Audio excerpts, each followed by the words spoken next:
Good morning, everyone. I'm just sat here by the table on the little veranda outside the back door. So the camera is just perched here on the edge of the table.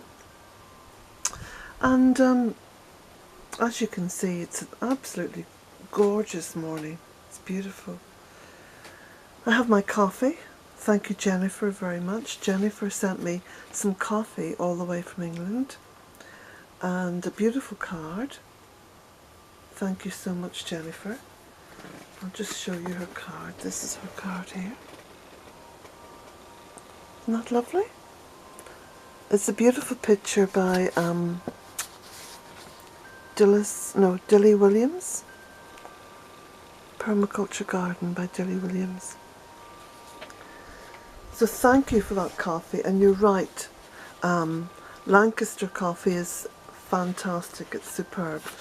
Also, a little thank you to Denise. Denise has sent me this lovely card, complete with some seeds. So thank you, Denise. Now what I want to do, oh, it's just beautifully windy. I'll just turn the camera a little bit. You can see things moving in the wind. Isn't that gorgeous?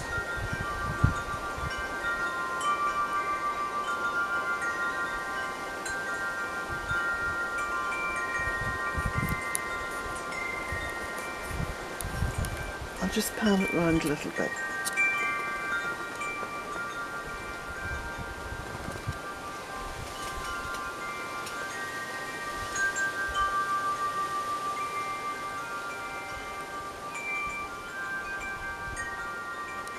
Okay, now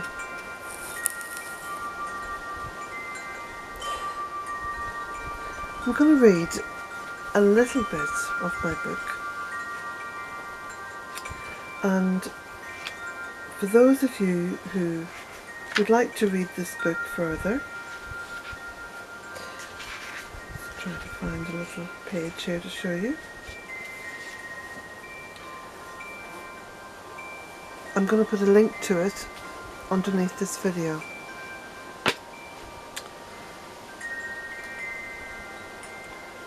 The chapter I'm going to read, or part of the chapter, is chapter 12. And it's entitled The Call of the Goddess. Now, I'll just give you a breakdown of the chapters in this book first.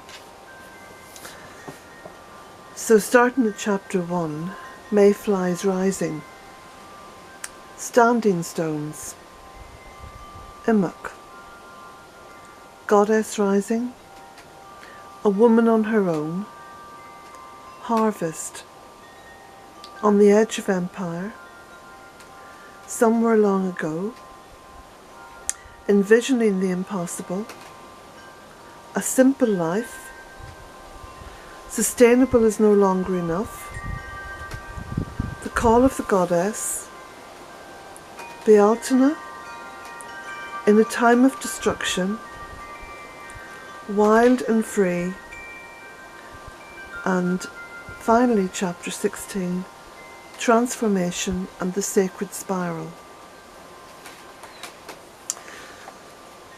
A little bit of chapter 12, The Call of the Goddess.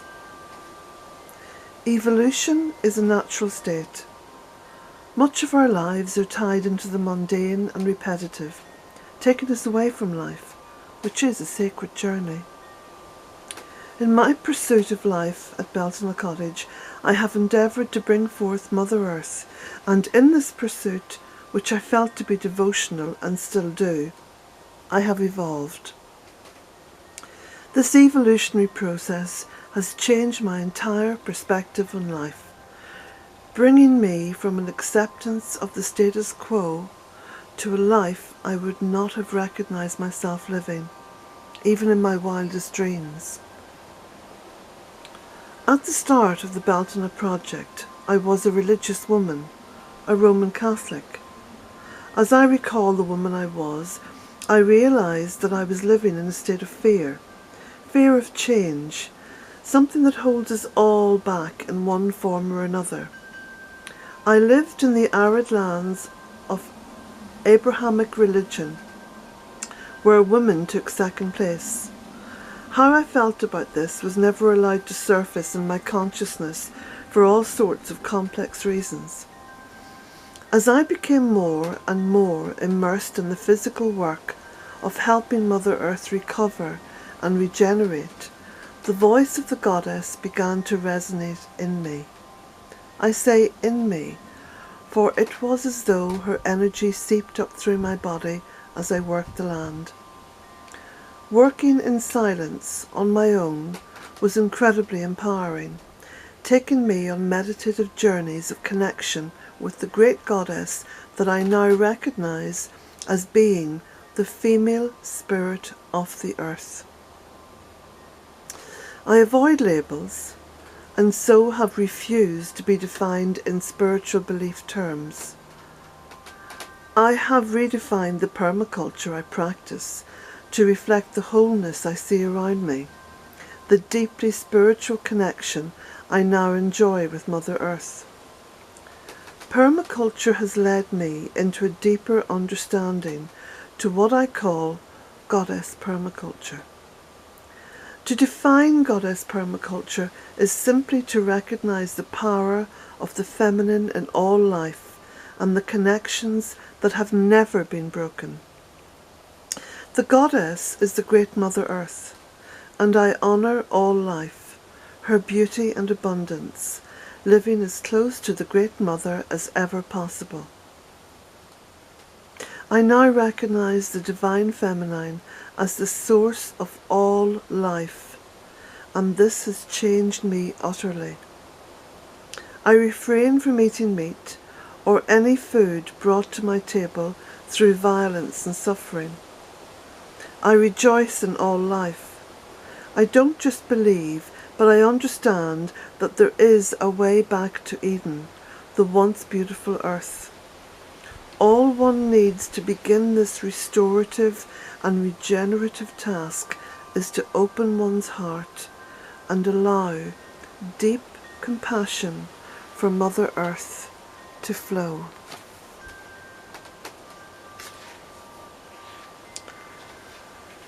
Down through the years of patriarchal religion, we have been taught to regard the earth as simply a resource created for the benefit and even greed of mankind.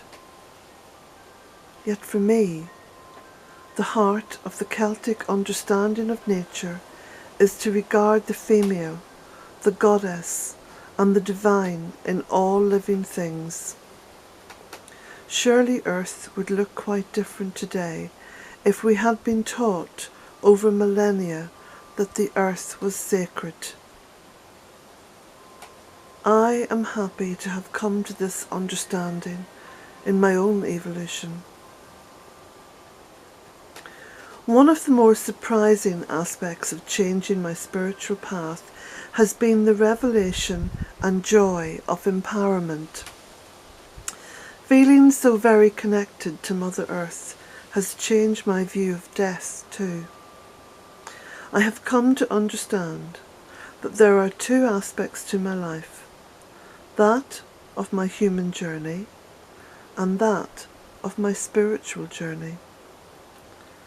My spirit is one of consciousness, and it is this that connects me to the great divine and all life that is and has been. The effect this has had on me has allowed me to grieve in quite a different way from ever before. I now feel enabled to carry on an unbroken dialogue with my loved ones who have died. Life is no longer linear, but circular. The Celts believed in circular, not linear time. Maybe, just maybe, that is where we have gone astray. Working with Mother Earth has emboldened me as a woman and empowered me to go deeper into understanding the source of the Divine Feminine. I realise now that my great-grandmother, in her thatched cottage and land in Oma, connected to this force, and this was what drove me. Planting is the ultimate connection to earth that we have, for it is an act of love and belief. In total, I've planted over 1,000 trees, and probably an equal amount of shrubs and ground cover, if not more. When I first began this project, I was already convinced that there was no such thing as poor land, and I really become quite annoyed when I hear people describing land in such a way. There was never any such thing as poor land, because within all of Mother Earth, before the days of plunder, all of Earth was productive for life in one form or another. What we have done since the beginning of the industrial age in particular is cultivated and nurtured not Mother Earth, but our own devious, extractive mentality, which is all about extracting the most from our earth and giving nothing back, and keeping things alive to the point of harvesting them, be that animal or plant. The monoculture orchards of endless fruit and nut plantations are another story altogether. We do not put anything into the bank of Mother Earth, and that is stupid. For this is the only growing investment we have. From rushy monoculture to abundance in 12 years, to a land that will go on thriving even if I walked away today and never returned. It is now self-sustaining and regenerative. I'm going to finish at that point. I'm about halfway through that chapter. This is the book I'm going to show you. It's called A Cottage and 3 Acres. There's a little bee on the side of it. The story of one woman's return to Ireland in her quest for Eden. And it's by Colette O'Neill. It's myself. If you'd like to order this book, and it's complete with 71 colour photographs. Here's some of them. Okay. 71 colour photographs taken all the way through the seasons here at Bealtaine Cottage. And shots of the cottage inside as well. There's lots and lots of pictures. There's a link below. This book can only be bought from my website. It's not on Amazon. Hello, little one. That's my beauty. It's not on Amazon. I had this book printed here in Ireland in true permaculture fashion. I did not offshore the printing of this book. So the books have been printed here in Ireland, and I paid for that myself. And each book that's purchased by you is posted here in Ireland in my local post office, and that's helping to keep an important rural resource open. So I have endeavoured to connect all the dots regarding permaculture and how I live my life in the publishing of this book. I could have had it printed on Amazon and I wouldn't have had to save up any money. But as it turned out, I saved up the money myself and had it printed here in Ireland, thus keeping jobs in Ireland.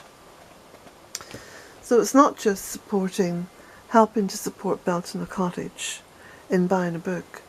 It's supporting what is rural Ireland. That's what I've always believed permaculture to be. earth care, people care, fair share. So, from the oldest independent permaculture smallholding in the west of Ireland, by independent I mean self-supporting, no grants, no government subsidies, no government money, no social welfare. I live by what I earn here through Bealtaine Cottage. Blessings to you all.